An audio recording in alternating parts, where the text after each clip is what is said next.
Et puisque nous parlons d'images virtuelles et de nouvelles technologies, sachez que les spécialistes de l'image de synthèse se sont réunis à Monaco et l'on a pu constater encore une fois combien l'ordinateur peut être précieux pour les décideurs dans tous les domaines, y compris pour la sauvegarde de l'environnement. Un exemple avec Fabrice Collaro, Sylvain Roland et Jean-François Léda. Il y a encore 20 ans, les architectes échafaudaient leurs projets sur une planche à dessin. Mais aujourd'hui, les esquisses se font sur ordinateur, ce qui donne des ouvrages virtuels aux formes beaucoup plus originales. Pour Jean Nouvel, impossible désormais de se passer des images de synthèse. Non seulement ses clients les demandent, mais ses équipes aussi. Les images de synthèse, c'est aussi une ouverture sur l'imaginaire. C'est l'imaginaire assisté par ordinateur. Les architectes sont des passeurs en fait, ils ont des choses dans la tête, ils les font passer dans la réalité. Et maintenant ce qu'on a dans la tête c'est différent parce que l'ordinateur nous ouvre aussi la tête. Donc il y a d'autres fragments d'imaginaire qu'on a envie de construire. Grande thématique cette année à Imagina, la cartographie des villes et des territoires.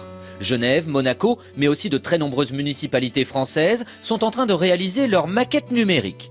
Au final, cela donne des animations très réalistes, mais ce n'est pas le seul but recherché. Premier exemple, avec la gestion des risques. Voici la simulation de la rupture d'un barrage et l'inondation qui s'en suivrait dans la ville située en aval. Grâce à ce modèle numérique, les autorités sont en mesure de mettre au point leur plan de secours. Autre exemple, avec les problématiques de développement durable qui préoccupent de plus en plus les élus. On voit ici le quartier des affaires dans lequel un code de couleur apparaît en fonction de l'atteinte ou non d'un objectif de consommation par jour. Un autre scénario possible, par exemple, qui est très souvent demandé, ce sont toutes les simulations autour du bruit. Donc, par exemple, ici autour de l'axe routier, on voit qu'il y a une carte de bruit qui permet de positionner de manière très très fine l'endroit où doivent être positionnés les bâtiments. Particulièrement concerné par l'aménagement du territoire, le prince Albert de Monaco est venu sur le salon Imagina pour la signature d'une charte éthique qui engage les professionnels. Car pour rendre leur projet plus séduisant, certains acteurs sont parfois tentés de montrer en images de synthèse une réalité plus belle que nature.